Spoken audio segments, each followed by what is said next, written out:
Hey, let's get a new week started. Actually, the last Monday of January. It's the 29th, so glad you're here. Here's what we're working on this morning. Ontario is set to make an announcement later today about a plan involving Service Ontario.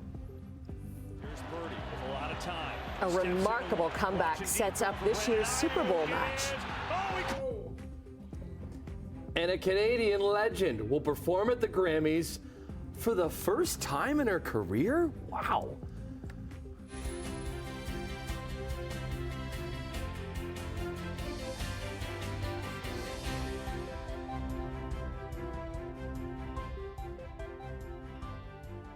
Okay, hope you had a fantastic weekend. Hello, Annette. How are you? Hello. We haven't had a chance to chat. No, it's always like go, go, go as soon as we get it. Get that hamster wheel. Yeah, you had a little sleep in too? No, that's always tough on a Monday. Yeah. You wake up and really? Unintentional sleep. Oh, dear. Oh.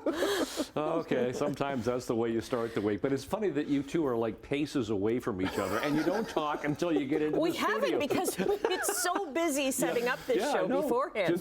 Just putting together another award-winning program. That's what you're doing. Okay, good for you. Let's see how it goes. Question mark. That's what you're doing? And that's what we'll be doing for the day today. Yay. Okay. Yeah, today we're winding our way through January because Thursday is the first day of February. Friday, of course, Groundhog Day. We'll keep our fingers crossed. Not like we've had a horrendously bad winter so far. It's going to be above seasonal temperature. Well, actually, right now, we're sitting at 0. Which is way above seasonal to start a day in January. So we're looking at cloudy skies once again today, cloudy skies again for tomorrow, but good news later in the forecast. We'll talk about some sunshine coming up, but there's a chance of some flurries for the day today, but just a slim chance of flurries this morning. We'll talk about the forecast coming up. Right now, look at traffic. Nothing here. 403 Waterdown Road. Normally this time of the morning, it's really good. Let's go to an MTO traffic camera that I have here. We do have a problem right there. They're focusing in on it. We have a complete closure, and this is the only situation we have. This is a complete closure of the ramp from the westbound QEW, so you're going Niagara bound, coming out of Oakville, going through Burlington.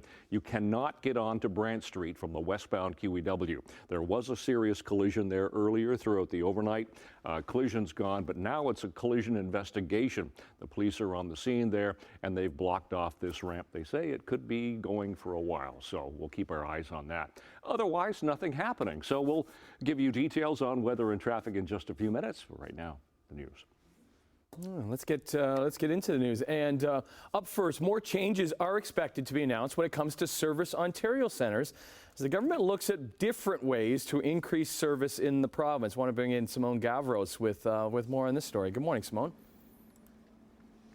Hi, good morning, Tim. Well, it was previously announced that there were about 9 Service Ontario centres that are going to be moving into Staples locations. But today's announcement is going to be looking at what this means for all locations across the province, like the Service Ontario Centre behind me. Now, the Canadian press has learned about the plans moving forward. So this is going to be looking at these locations moving into Staples as this is going to be part of a broader push to consider new locations for all of the standalone, privately run service centers. Now, some of those kiosk locations are expected to open up this week. The announcement today from Public and Business Service Delivery Minister Todd McCarthy comes on the heels of 134 privately operated Service Ontario contracts set to expire soon. The government will be reviewing whether they should continue to operate in the same way or close up and move into other locations like retail outlets and libraries. McCarthy says that this move is expected to save a projected $900,000 over 3 years and ultimately make it more convenient for Ontarians. So more details about what this means for Service Ontario centres moving into staple locations and other locations just like it are going to be announced this morning at 8:30. Annette, I'll send things back to you. Thanks very much, Simone. A former NHL player has turned himself in to police in London, Ontario. A lawyer for Alex Formanton says he is one of several players facing charges with an accusation made in 2018. The former Ottawa Senators player currently plays in Switzerland. Now, the Globe and Mail reported last week that 5 members of Canada's 2018 World Junior Hockey team have been asked to surrender to police to face sexual assault charges. On X, Formenton's lawyer posted, quote, Alex will vigorously defend his innocence and ask that people not rush to judgment without hearing all of the evidence. Now, London police are holding a news conference on the charges a week from today. Well, the largest union at McMaster University has joined tenants in a new downtown Hamilton apartment building in their fight to fix conditions there. The building at 10 Bay, it's not finished yet, but there are Max students living in units. They complained of cloudy drinking water and construction disruptions. During a rally yesterday, they told us here at CHCH News, one tenant went to hospital last week. Now, MAC plans to temporarily relocate them to resolve this issue.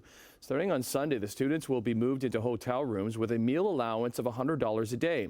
University says it's reducing their rent by 25% in February on top of partial rent rebates going back to September. The tenants want a more drastic rent reduction. A teenager has been missing in Brant County now for more than a week. The OPP say 15-year-old Michael was last seen near Rest Acres Road and Powerline Road in Paris. He's black, 5'8", and weighs about 200 pounds with short brown hair and brown eyes. He was wearing black shorts, a red and orange striped T-shirt, and black running shoes. Well, Halton police are looking for a Burlington man who hasn't been seen since December the 24th. 42-year-old Nino Ingara was last seen near New Street in Guelph Line. So he's white with short brown hair and brown eyes. Police say he's missing his top teeth and often wears a sock over his right hand. Nino was last seen wearing black Puma shoes, red Christmas pajama pants, and a black winter coat. He has a black electric scooter and sometimes pushes a blue wagon. The Hamilton Jewish Federation has held a special commemoration of International Holocaust Remembrance Day. People gathered at Hamilton City Hall yesterday to mark the 79th anniversary of the liberation of Auschwitz, memorializing those killed in the Holocaust and honoring survivors and their families. It's important for everyone to remember, to keep these kind of historic moments in mind, remember what happened, remember to not to repeat this anymore, to be part of lessons of the past. People shared stories about those who fought back during the Second World War, running rescue networks and resisting from within the concentration camps. Meantime, a synagogue in Fredericton, New Brunswick was vandalized on International Holocaust Remembrance Day. I'm furious about it. In this small city that is, it's a maritime city, people are close, and to have this, really cowardly, hateful act, it poisons the environment and poisons our community. Fredericton police are investigating if the vandalism amounts to a hate crime. Well, a Brantford sailor and her American co-pilot have set a new world record. They've become the fastest women's pair team to row across the Atlantic Ocean. I said row. Lisa Rowland of Brantford and Lauren Champianini of Maryland made the crossing in 45 days, 1 hour, 27 minutes.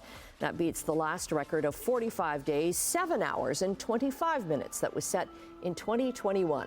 Nini says the hardest part of the journey, getting used to each other's schedules and way of working. Can you imagine? Good for them. The conditions that you would see, all different types of conditions out in the middle of the Atlantic. Congratulations, that's amazing. All right, good stuff. Right into a Sportsline we go, and it was Championship Sunday in the NFL. As we were down to the Final Four, and the NFC title game saw the Detroit Lions leading San Francisco by 17 points at the half before the Niners mounted a comeback. Here's Purdy with a lot of time. Steps into one. Launching deep, going for Brandon Ayuk. It is. Oh, he caught it off the ricochet. What an acrobatic catch by the Niners' Brandon Ayuk.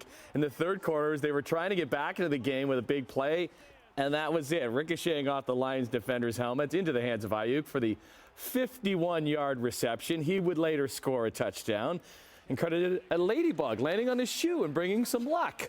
The comeback complete a little bit later with the Christian McCaffrey scoring the touchdown. Then some suspect play calling by the Lions coach Dan Campbell, going for it on fourth down twice instead of kicking field goals. 49ers would score 27 points in the second half for the 34-31 win. They are off to the Super Bowl, while Detroit is unable to make it, despite having complete control of this one. So who will San Francisco play, you ask? Well, last week, Houston did not have a single snap inside the 25. Here's Kansas City from the 19, throwing at the goal line, and it's caught by Kelce for the touchdown. Yeah, they're going to play a team we are used to seeing in the big game. Never discount Patrick Mahomes, Travis Kelce, and the Kansas City Chiefs.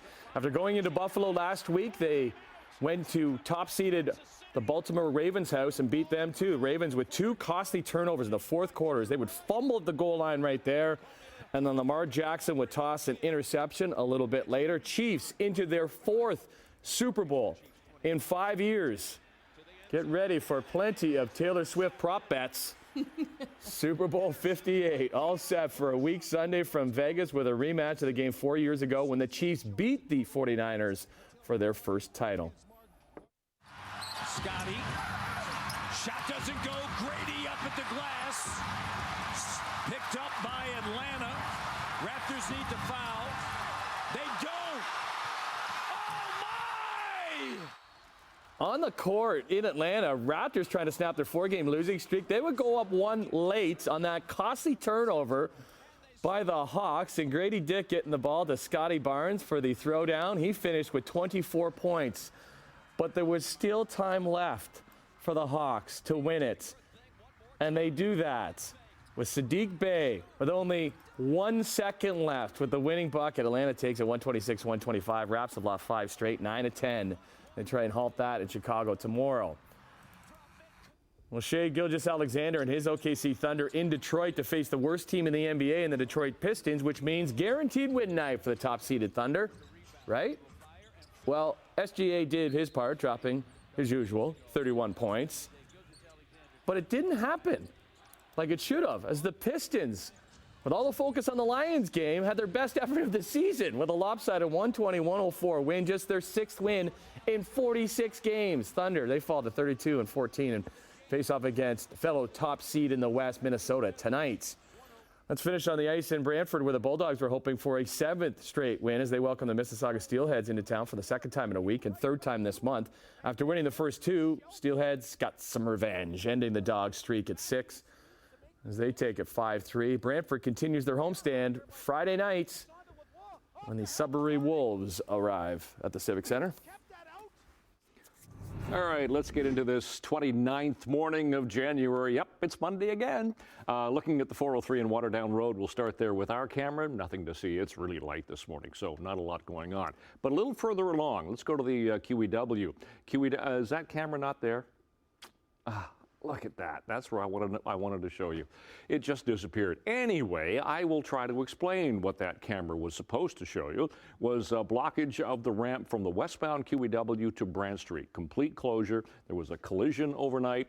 I'll try to get that camera back. I have no control over these cameras. These are Ministry of Transportation Ontario cameras. QEW at Mountain, nothing to see there. Nikola Tesla Boulevard, all the way through Appleby Line, not a lot to see. Going to Sheraton, through to Cawthra, nope, not much going on in traffic. Just that one problem, QEW at Brant Street, westbound QEW. Okay, temperature at the moment, we are sitting on the freezing mark. It's 0, so that's a mild start. This time of year, we figure we should be around -10. To start the day, so 0. Winds are light, relative humidity at least is not 100% like it was just about all of last week. So for school today, temperature is going to rise to +2. We could get some morning flurries, but otherwise it's going to be a fairly cloudy day. We have a bit of a northerly to northwesterly flow for the day. Low pressure system will get close to us, but it's going to slide by to the west, so not really giving us much, as we would call it, quote-unquote weather. We're looking at maybe some flurries today, maybe some flurries tomorrow, and then what? We'll get some sunshine by the time we get to the middle of the week. So today, temperatures on the plus side, 2 degrees, maybe a little mixing precipitation for Niagara, otherwise just some flurries for the rest of us. So on the mild side for the day today, above seasonal. Tonight stays mild, 0 to -1. That's all we're going to drop to it. It'll be fairly cloudy again tonight. And then tomorrow, no, not a lot of sunshine for tomorrow. Maybe some flurries. Be a gray day again. Temperatures a little bit better, 3 and 4, but 1 and 2 for Peel into Toronto. So out the door this morning, yep, Monday, we're looking at mainly cloudy skies. It's on the mild side at 0. Long range in a few minutes for you. Annette,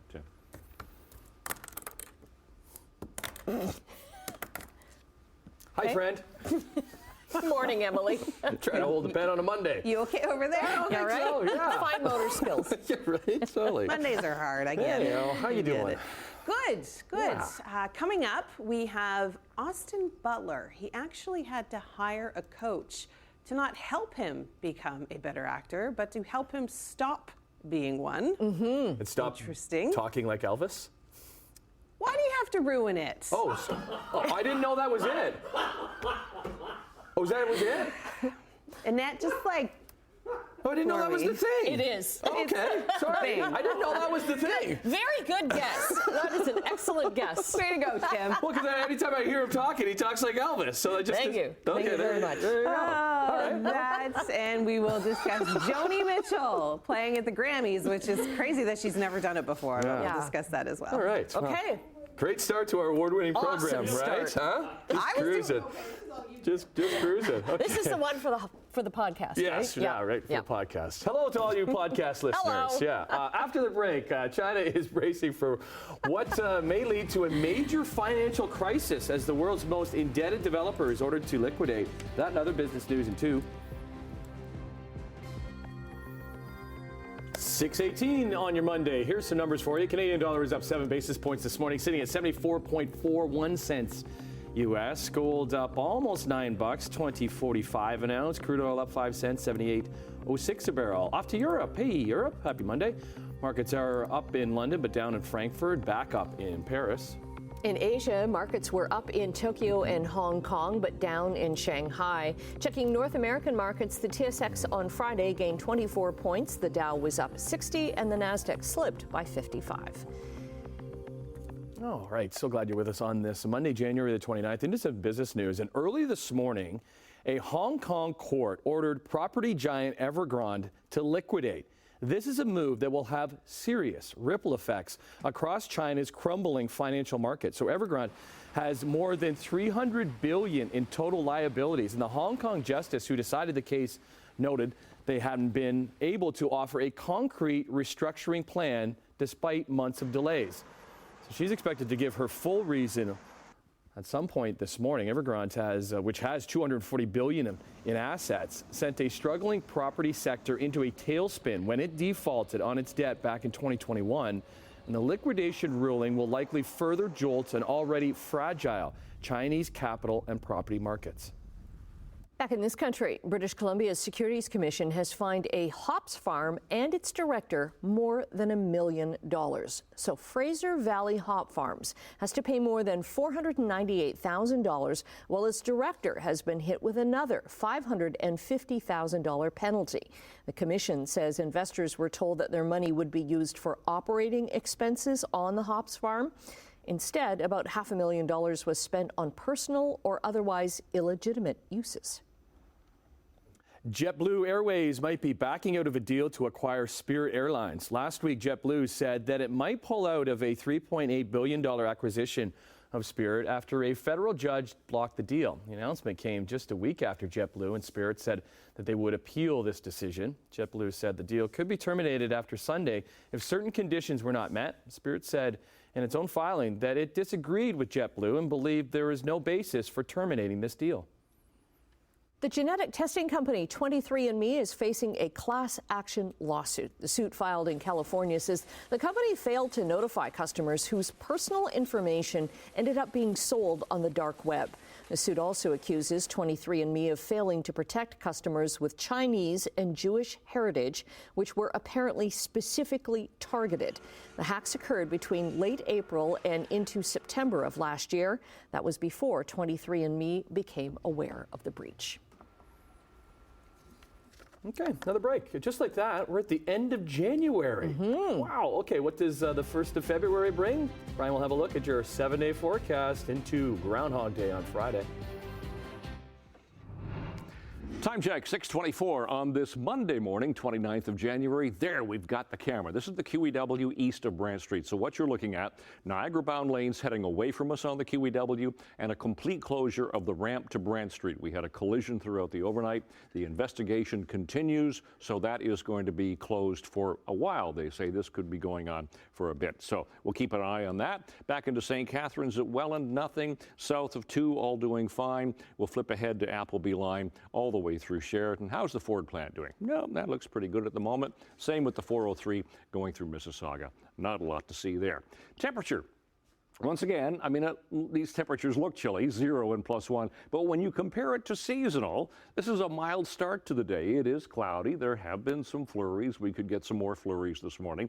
Those are our seasonal temperatures. -2 for the daytime high and -10 for the overnight low. So again, we're going to be mild. We got to +1 yesterday. So those are our sun times and our records for today. For school today, we should be 0 for the first bell, +2 for after school. That's the high, and just looking at a fairly cloudy day. So 2 for today, -1 overnight tonight, so just dipping into the minus column. Tomorrow, again, chance of flurries and 3. Wednesday, we get some sunshine back, so the sun will be with us for a number of days. Finally, 4 degrees, a beautiful day for this time of year on Wednesday. Thursday is February, chance of a shower and 4.